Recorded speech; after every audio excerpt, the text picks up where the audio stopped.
Hey guys, what's up? So in this quick video I'm going to show you how you can get this which top artist are you filter on Instagram. So this is the filter. To use this filter, just press and hold the camera button.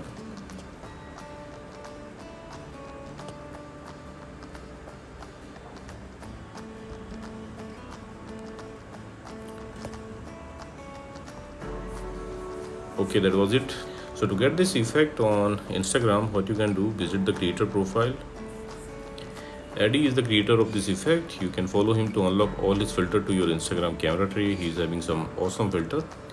So check in his filter gallery, and this is the filter, which top artist. Tap on it and you will see this preview. From here you can save it to your Instagram camera tray and you can tap on try to try the filter. Okay, and suppose you are not getting the effect like this, then what you can do,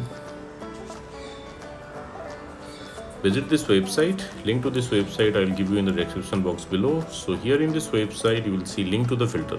Just tap on the link and open it with Instagram. Okay, and likewise also you can get this effect on Instagram. So that's it guys. Thanks for watching the video. See you in the next video.